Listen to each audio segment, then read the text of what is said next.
All right, let's talk about being an entrepreneur in the world of fitness. You're going to hear from us 10 lessons we learned as fitness entrepreneurs. Let's go. Yeah. Learned or still learning? Still learning. You're always learning. I'll start with Constant the first. learn. Here's the first one, and I think this is just. I mean, this is for all. By the way, these are true for all entrepreneurs. Embrace failure as a teacher. You are going to 100%. You're going to fail your way to success. Just the way it is with business. You're going to try ideas. You're going to try different things. They're not going to work. And good entrepreneurs are fast on their feet. They take every failure as a lesson, and they continue to move forward. Entrepreneurs that often fail or quit are the ones that can't handle this. They fail once or twice, they give up, and they quit. I believe the speed at which you figure this out determines the level of success that you have. Totally. Some of the most successful entrepreneurs that I've met in my life, one of the things that they have in common, they all have this in common, that they embrace failure. And the ones that are quick to it and respond, pivot, move on to the next thing, the next idea, or get back up and try it again a different way, are the most successful. And so if you go into it with the mindset that 100% we're going to fail, and we're going to fail multiple times, it's like, who cares? How fast can I get to that point? How quickly can I learn from the mistake? And then how quickly can I turn it around really determines the level of success that you have. And the ones that are uber successful are the ones that do this really fast. Couldn't have said it better. I think that where people make a mistake with this is they plan so much to avoid any kind of failure. Totally. They're so afraid of any failure that they plan. And oftentimes in business, the fastest way to get there is to not plan a lot, to try, see what works. And then, because you never know, you just don't have a crystal ball. And I remember years ago, I had a client that was extremely successful. And I asked him if he could tell me what it was that made you successful. He goes, well, you got to ask me the right questions first. I said, well, what should I ask you? He said, ask me how many times I failed. Yeah. And that was definitely really a good learning lesson for me as a young kid, because here is this guy with $100 million at the time telling me, and he told me stories of how many times he went bankrupt on this journey. It's also one of the things, sorry, Justin, it's one of the things that I attribute when people ask me how the four of us have figured this out together, is our ability to not really dwell on that. No. Like, I don't really care if Justin came up with the idea or Doug came up with the idea or Sal did. And I don't even care if they came up with the idea and it fails. None of us do. Yeah. None of us held that over each other's head. It's like, no, it's our idea. It is. We just agree, we go. And if it fails, it fails. And then we're on to the next thing. And I think the fact that all four of us were on the same page when it came to that's why it works. It's like we don't dwell on the fact that it failed and we're on to the next thing. Well, because there's so many unforeseen factors, and I think as much planning as you want to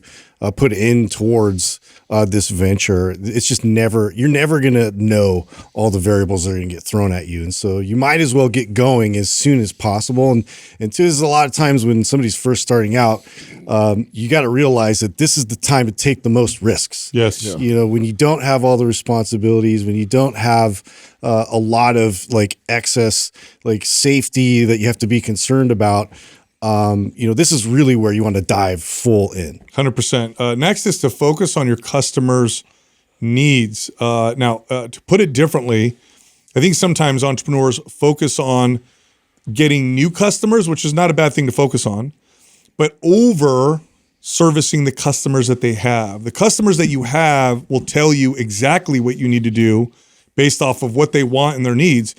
That is a smarter approach. It's a more profitable approach.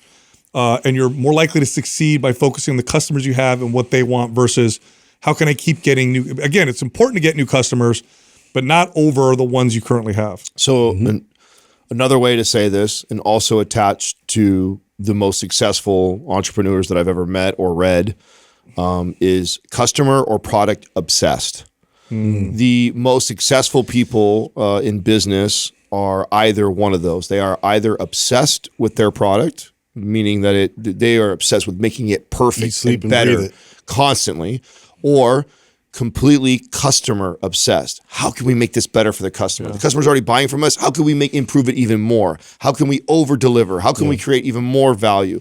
they become so obsessed with that it results in an incredible business. And so whether you're creating a product or servicing people, becoming obsessed about that process. Again, I do like to talk about a lot of the things we did wrong and what we learned from. But one of the things that we did really well early on was, even when there was only a handful of people listening to the podcast and that bought our programs, which was not enough to provide a livelihood for any of us, we were obsessed with those customers and providing as much value and over delivering as possible, to the point where there's been periods of time in this decade that we've been doing this where we've lost sight of that, and that we've got together and said, oh my God, this business has grown beyond us, and we lost sight of the mission of being customer obsessed. Let's get back to what we prided ourselves on servicing our people, our current customers, versus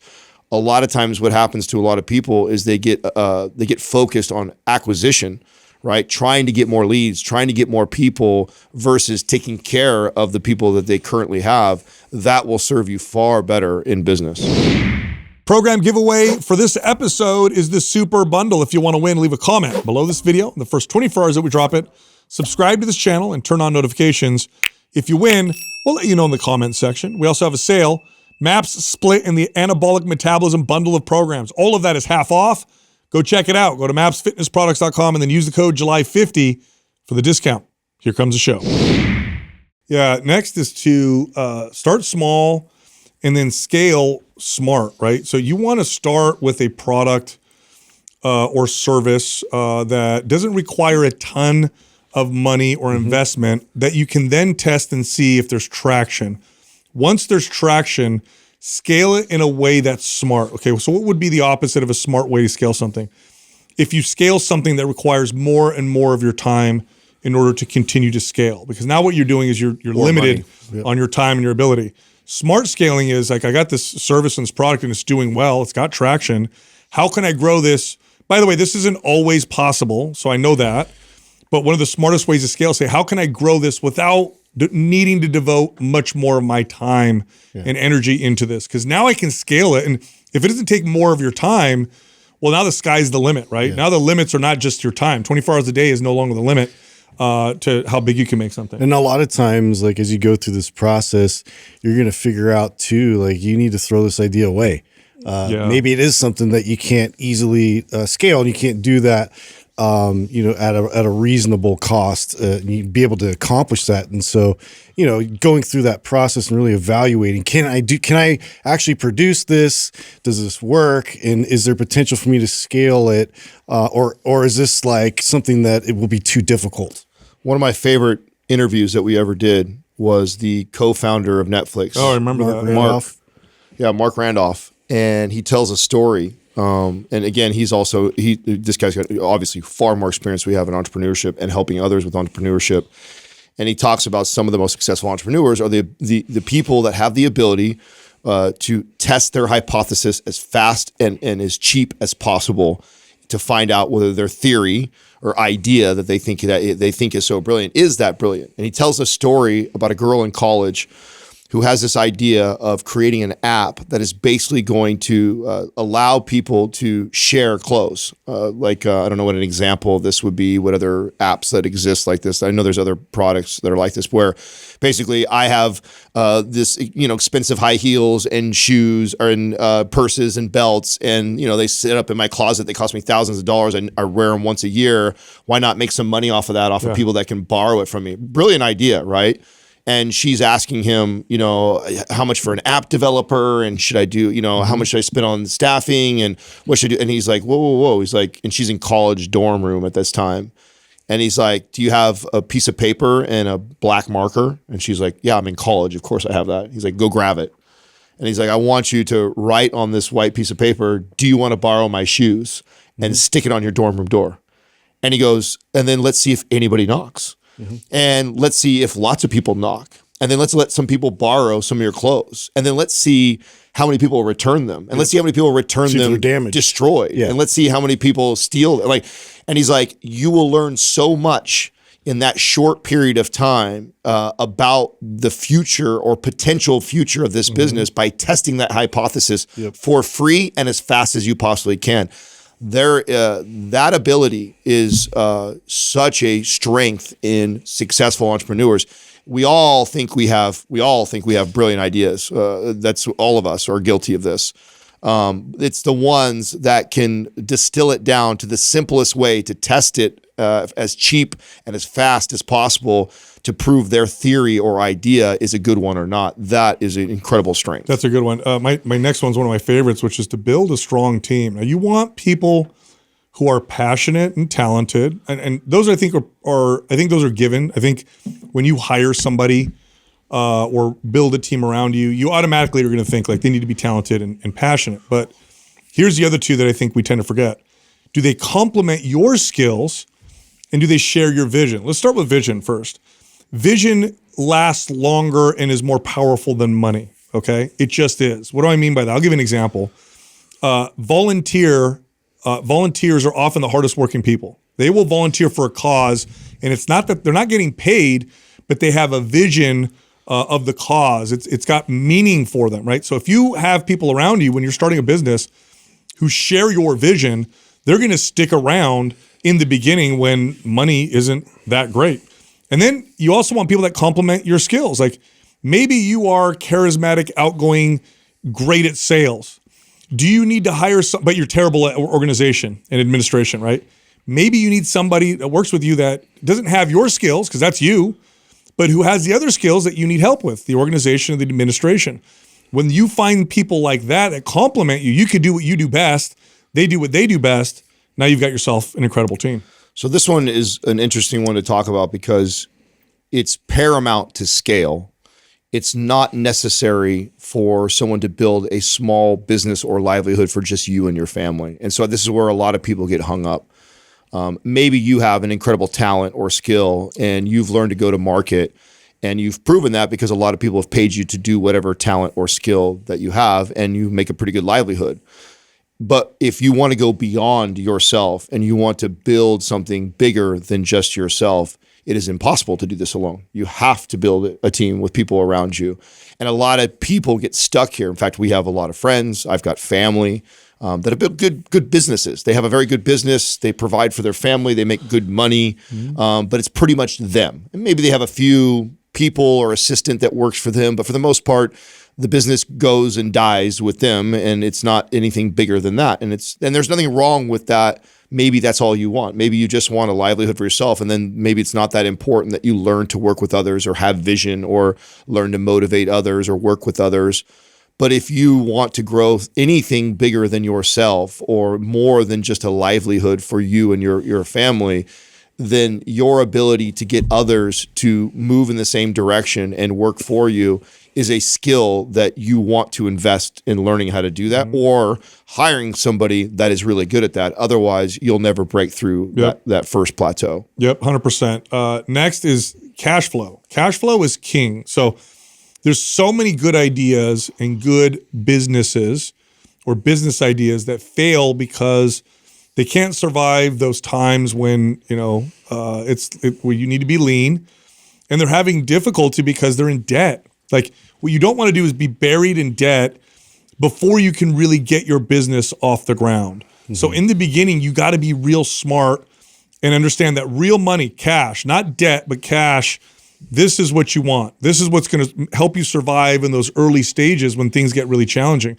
Later on, you can leverage yourself. Now, I know there's stories out there, success stories of people that leverage themselves right out the gates, but I think those are the not the norm. Those are the exceptions. Yeah, those are the exceptions. The vast majority of businesses that start out and then take off and succeed, they're able to do this because they start off lean and they know that cash flow is everything. Yeah. I mean, we didn't put ourselves in debt for, I don't know. In fact, the debt that we did was all about investments. Actually had nothing to do with the business. Yeah. And that allowed us to scale appropriately. We stayed very smart. We could have taken money on. I think we would have wasted a lot of it because we wouldn't have known where to put it. We wouldn't know where to go. You're not getting the right signals that you need to get if you're already funded and you're running your own ideas. You're not actually getting that type of feedback from your customer base, which actually is going to determine the growth of your own company and the product you're providing. So, to be able to kind of run lean and really see what is working, cash is what's going to give you that answer. So this is a really old adage that I would consider a law in business if it wasn't for the current, 2, 3, maybe decades. And we live in the place for this, Silicon Valley, where they start out debt and they go debt for a while. Yeah. And so before that time, right, before this ability to leverage other people's money like this, and I guess there's examples of this if you go way back of like borrowing maybe from your family or friends and where this happened, but this became really popular, and Silicon Valley is really the place that popularized this and normalized it. And it really, for people like us who lived in this area, personally, it distorted my vision for that. I really thought like, oh, this is how you do it. Like you take on all this money. And one of the lucky lessons that we've learned and realized is what the point you made, Sal, that I think is so important is that and I remember saying this to us at one point, like, even if someone dropped $10 million on us back in year 1 and year 2, like, would we be any better off today? I don't think so. We wouldn't know where to go. No, we would have spent it in all the wrong places. Part of having to run lean and focus on cash flow forced us to make really smart strategic decisions and go slower at the process. And that has served us so much. And one of the things I see being around a lot of VC people, I'm a part of a group where I'm the minority in that group as a bootstrap founder, is taking on all that money is an unbelievable pressure to know the right answers and know the right plays. And you don't get a lot of chance to figure it out. You are on the hook. You're on the hook for paying back potentially millions of dollars to investors, and you have to answer to a board. And the truth is, you're probably trying to figure this out along the way, and you don't know for sure the answer. And so I'm such a fan of operating from this place of cash flow and not taking on debt and money because of the risk that comes with that. Yeah, a good example of this would be like you're trying to build a fitness brand, and part of your business is posting, let's say, on social media, clips and videos. And so you might think to yourself, like, I'm going to invest in a $5,000 camera to make it as high quality as possible. No, use your phone. Use your phone and start there. See what works before you take your money and invest it in something big like a camera. Because, and by the way, I don't think I need to say this that much today. I think these days people understand that when it comes to content creation. At least you should understand this. This has now been hammered. But people do this in many different ways. Like, oh, I want to open up a personal training studio. So let me go find a studio, sign a 5-year lease. I'm on the hook for $4,000 a month. I don't have any clients yet. Yeah. This is how I'm like, no. Go build your business. Go find someone's, hustle out of a garage. Yeah, a chiropractic office that lets you train out of there, or pay rent somewhere where you could build a little clinic. Start there, outgrow it, lean before you get to the point where you take on. That's right, where you take on that kind of debt. This episode is brought to you by Legion. They have these new protein crispy treats. They're amazing. Try them out. 15 grams of protein, almost no sugar, low calorie, good source of protein. Go check them out. Go to buylegion.com/mindpump. Use the code mindpump. Get 20% off. Back to the show. Next is to learn to adapt to change. Markets move quickly. Technology especially, especially algorithms. You got to be flexible, and you got to be ready to pivot and be okay to pivot. Don't marry the strategy that you have, because that strategy, although it may work now, it may not work, especially with how social media is, and social media now is such a big part of fitness businesses. Like, algorithms can change overnight. I mean, I had a friend who was making 7 figures. This was a long time ago, but he was using Facebook, and at the time, Facebook was easy compared to how it is now. He was making 7 figures. They changed the algorithm overnight. He went from making 7 figures to making 4. It went boom overnight, and he was totally screwed because he couldn't figure out how to pivot. How do I switch? What do I do? So you got to stay flexible and ready at all times to do this. One of the ways to do this with social media is to have a little bit of real estate on all the different platforms, because one of them may change and may become obsolete, may not be the one that works for you anymore. So now you can pivot and use some other ones. But do this with all your strategies. By the way, this is an advantage to being a small entrepreneur. Nimble. As you get big, this becomes hard.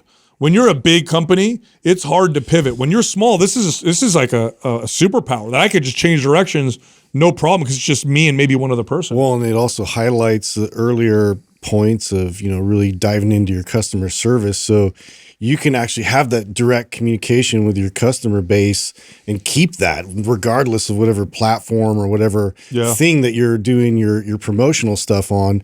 You can connect with them. And obviously, email is a great, valuable resource to do that as well and really build that up. But yeah, things are going to change, and you're going to have to adapt, and you're going to have to do it on the fly a lot of times, and it's hard, but that's what you got to do. One of my favorite sayings is to love your ideas, but don't marry them.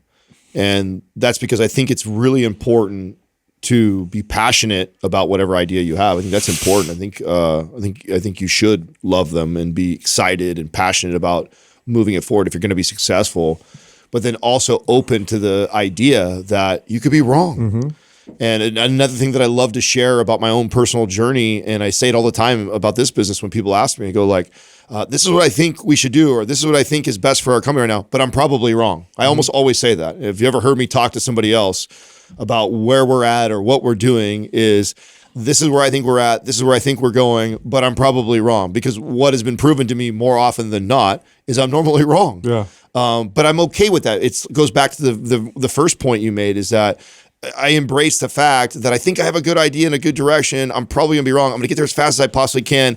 And let's go prove that I'm probably wrong. Maybe I'm right, or maybe I'm kind of right, but there's a better way. Mm-hmm. And so embracing the failure thing goes right in line with your ability to adapt and change. And the speed thing that we talked about is like, how fast can I go prove that theory is either right or wrong? And how open am I to going, shit, that's not the right way. Let's go left. Let's focus. And then being able to do that. And to your point, this is a major strength and an advantage when you're small.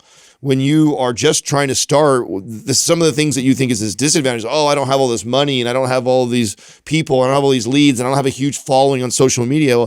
Well, yeah, that's definitely a disadvantage, but it's also an advantage because you are very connected to the small network of people or things that you're servicing, and you can quickly pivot or change the idea. And I don't know how many times I've seen somebody who thought that in the training business specifically, I was going to service these type of people because that's what I love to do, or I think that's where I should go. And you realize like, oh, nobody wants to hear that from me. Mm-hmm. Like nobody gives a shit when I talk about sports performance. Here. Yeah, nobody thinks I'm a great sports trainer. Like, I guess I'm not going to do that. Mm-hmm. And if you were so ingrained in that idea that you kept hammering it home and nobody is receiving that from you, or nobody wants that from you, how long could you be potentially spinning your wheels? How quickly you accept that and go, oh, nobody cares about that. But for some reason, everybody pays attention to me when I talk about the mobility stuff or corrective exercise or injury prevention. Like, maybe that's my wheelhouse and I had no idea. And and I know so many successful stories of trainers that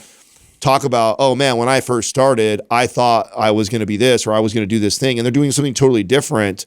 It strengthened them, their ability to love their idea, but then also accept that they're probably wrong and not marry it and pivot and move to the next thing. Yeah. Next, again, another one of my favorite ones is to network relentlessly. Network.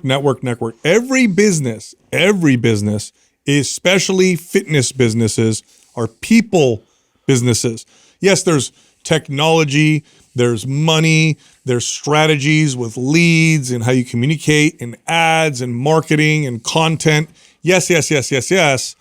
But people are what build businesses. And the most successful entrepreneurs are masters at this. They're masters at networking with mentors and peers, investors, competitors even. Like, this is a big one. Like, there's so many people in our space, and in all spaces, but you see some fitness where they look at their competitors, especially when they first get started, and they don't want to learn from them because they're competing against them. What are you doing? Yeah. Even if you hate what they're doing, they might be doing something right that you can learn from. Network and learn. if you make this a priority, the odds of success go through the roof, especially in fitness. I experienced this directly when I went to be an independent trainer on my own and had to really figure out like how I was going to market myself, and just observing all the top trainers and what they were doing.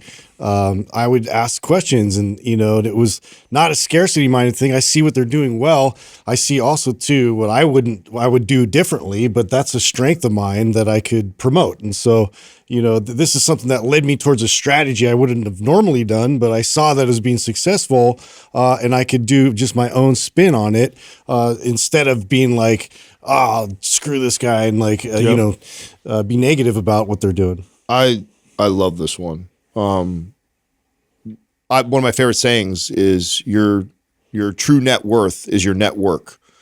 And I just, this was actually one of the most attractive things I found about Katrina when we first met was, I'd met a woman who thought the same way as I did with this. And we met each other in our 30s, and we had accumulated such a large network of people that we got to do so many cool things. This is outside of business, and this I'll tie it to business too. But we were able to go to concerts and games, and we did all this like travel and stay in awesome hotels, and for a lot of stuff that didn't cost us any money. And a lot of people would say on the outside looking at that, go like, "Oh, you're so lucky," or "Oh, it must be nice." And it's just like, well, yeah, her and I had spent, both of us individually, 30 years of our life building our network by serving other people, by doing things for other people, by helping other people, even people that others would consider our competitors, because we never had that scarcity mindset. We always looked at serving others and helping others. And what that looks like when you fast forward years and decades of doing that is this massive pool and network of people that like you. And when you have that at your disposal in business is extremely powerful, because what you will find if you have any sort of even small amount of success in business is eventually you're going to run into something you don't have the answer for, or you don't know who the best guy or the best girl is that does that thing. But if you've invested in people and helping others and you don't operate from a scarcity mindset, you may be lucky enough to have this large network of people that you can pull from, that you can call upon, that can then help you in those times. And I do think that personally, a lot of the success that I've had as an adult is not because of me. It's because of the shoulders of other men and women that I stand on, because I did, though, build the relationships with those people. And so it's not an overnight thing.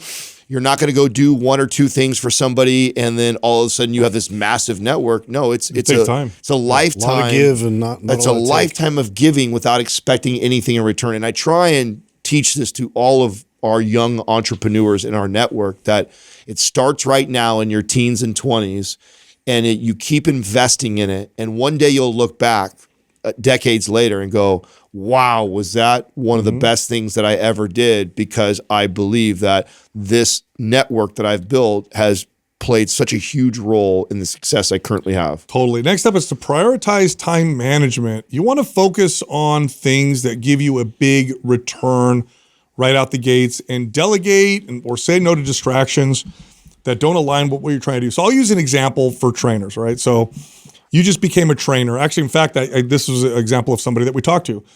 There was a trainer that we recently talked to, and he's trying to build his business. And he's talking about how he can, use his social media more effectively to get more leads and more clients. And I told him, go outside and talk to people. You'll get more leads in an hour going outside than you will spending an hour making posts on social media. And that's what he did. That's exactly what he did. He went out, talked to people, gave water to people who are running. There's a place up here where you catch a lot of hikers and runners. As he went up there and started talking to me, we did body fat test booth on the Real World. I used to tell my trainers this when I had my studio. Now, back when I had my studio, social media wasn't a big thing, but we did have the internet. And they would come to me, they talk all about their website. How can I optimize my website? How can I, you don't have any clients. Let's go outside. There's a grocery store right there. We're going to set up a body fat test booth. And in 1 hour, we're going to come back with 10 leads, and that'll turn into probably 1 or 2 clients. And it worked every single time. I'm like, spend your time doing that right now rather than this other thing. You already have a website, leave it. Don't worry about optimizing it yet. You don't have enough people even for it to matter. Let's go spend some time doing the stuff that gives you return right off the gates. Let's not waste our time on the things that take too much time to give you very little return. I did this immediately with anything administration related, would pay for that. And it was investing in that because I knew that was something I was like so uninterested in doing. And you have to do that as a business owner, and you have to pay attention to your bookkeeping. You have to pay attention to all these things. But like for me to operate and to get out there, market myself, and also service everybody I could service like effectively and even at a greater pace, like I needed to really account for that piece. And so investing in that was huge for me. So if you've been listening to the podcast for more than 5 years, I apologize because you've heard me tell this story before. But I tell this story as the most powerful and pivotal moment in my own personal business journey. And it's the story of my good buddy, Marc, when he was the general manager at the first gym that I managed with him. And I just recently came off a month of crushing goal. We had finished at like 115% of goal. And I was celebrating with my team and, we did it. We're awesome. And I just caught word that the district manager and the VP was coming down to my club. They were going to come down and talk to me. And I was excited because I thought they're going to come down and tell me how great I was. So I'm just like, yeah, killed it. They're going to come down, pat me on the back. And they actually came down and they did like this massive audit on me. And never once did we talk about me crushing goal last month. It was all about the things that I wasn't doing well. And I'm a terrible person when it comes to administrative stuff. I was unorganized, much like Sal. I'm all over the board. I'm a mess and stuff like that. But I was good with people. I was good with my clients. I was good with my trainers. And they just tore me apart. And I'm definitely not the person that goes, oh, poor me. I was like, okay, this is where I get better. So like the next day, I'm sitting at the desk and I'm doing all the things. I'm highlighting my book and I'm organizing my files and I'm hole punching the stuff and I'm doing it all, right? And it's like mid prime hours in the gym, which is like 5, 6 p.m. when the most people are in our gym that I could be talking to about. But I'm back there getting organized. And my buddy comes walking back, who wasn't my buddy at the time. He was just a general manager. And he goes, what the fuck are you doing?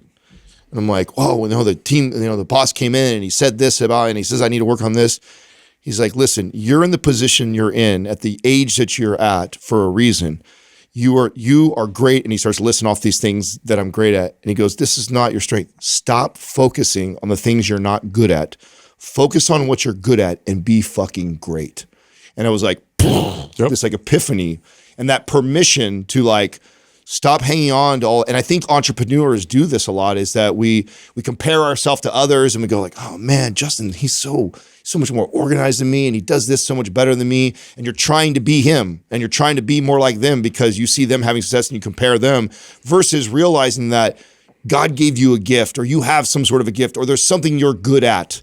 And what is that thing that you're good at? And then pouring your heart and soul into the thing that you're already good, and then become great at that. And boy, will that serve you so much more. And then learning how to outsource the things that you're not. And so I quickly figured out, wow, if I focus on the things that I already love, that I'm good at, and become great, it created more resources for me. And then if I took those resources and I invested in the people to take the things off my plate that I wasn't good at, that gave me even more time to go back to the thing that I was good at and become even more great at those things. And that cycle is continued to serve me throughout my entire journey. I think this is the greatest hack that I ever figured out as a young entrepreneur. Yeah. Next is to stay resilient. Be resilient. Entrepreneurship is not a sprint. It's not easy success. It's hard. And oftentimes the people that are successful, those are just the ones that hang in there and keep going. Yep. They're just the ones Keep that going. And unfortunately today, I think it's more true today than ever. I believe social media has painted this picture of quick success where a trainer sees it and goes, okay, so I should be able to make 6 figures, within 3 months, or I'm going to build this social media page in 6 months and it's going to crush. No, business doesn't work that way. Never works that way. Those highlight reels you see on social media are the exceptions, not the rule. In fact, often, many times, they're lying. They're not actually as successful as they seem. It would be like somebody who's like, oh man, I'm going to get jacked and I'm going to get jacked in 6 months. It takes 5 years, it takes 10 years to do that. So this is all about staying resilient, fighting and pushing and trying and grinding and switching and pivoting and learning and keep going. Those are the ones that make it. The ones that quit, look, if you quit, you fail 100%. Failure isn't about making a mistake, because you can learn from those. Failure in this situation is quitting altogether. So make sure you stay resilient. I don't remember who said it first, but I do remember when I heard it, it stuck with me forever. And that is, success is the battle of attrition. Your ability to just get beat up and get back up again and do it is truly like the definition of success. Can you do that? And I don't know how many businesses were 1 month away from it about to turn and somebody gave up. And the ones that make it are the ones that have decided that I'm going to do this at all costs. It's also why I know Sal's said this one before many times, like a definition of entrepreneur is jumping out of an airplane and building your parachute on the way down. Like you are just, I'm all in. I'm going all in and I'm risking it all and there's no turning back. I got to figure this out. And that attitude, that mentality going into business, that resiliency is what makes entrepreneurs successful. And some of them think they got it and they just don't. They get beat up a couple times and that's enough. And they're like, I can't handle this. And the ones that can take the beating and get back up and keep doing it, and they will not take no for an answer, and they will figure this out, whether they have to learn from somebody else or reach out to others or figure it out themselves. That's or right. Takes longer. Again, one of the things that I found most attractive about my partners was this mentality, was that when we came into this business, like the idea of doing 5 podcasts a week wasn't like some brilliant strategy of like, oh, this is how we hack the algorithm. It was like, no, we're starting something that we all admit we suck at and we don't know exactly what we're doing. The quickest way to get good at anything or become an expert at something is to get reps and practice in. And so do it. Let's go get beat. Now I hope it only takes us a few hundred and we're good, but no, it took a few thousand. It did. And that's it. But everybody got into it with the attitude of I'm down. I'm down to do that. I'm down to get beat up. I'm down to suck at it for a long time and continue to do it. That resiliency is what turns into something years later that looks like success overnight. We all did this after work together late at night for an entire year before we asked for a single dollar. So that was a year of work on top of work before we even tried to make any money. The other thing I like around entrepreneur is an entrepreneur is somebody who is willing to work 60 hours a week to avoid working 40 hours a week. Yeah. And that is very true. So true. That is very true. Yeah. Last, keep learning. Always learn and grow. And to put it differently, stay humble and be growth minded. You don't know everything. You'll never know everything. In fact, the best attitude is I don't know anything and I want to keep learning. Mm-hmm. This is what's going to keep you relevant. It's what's going to keep you excited. It's what's going to keep you successful.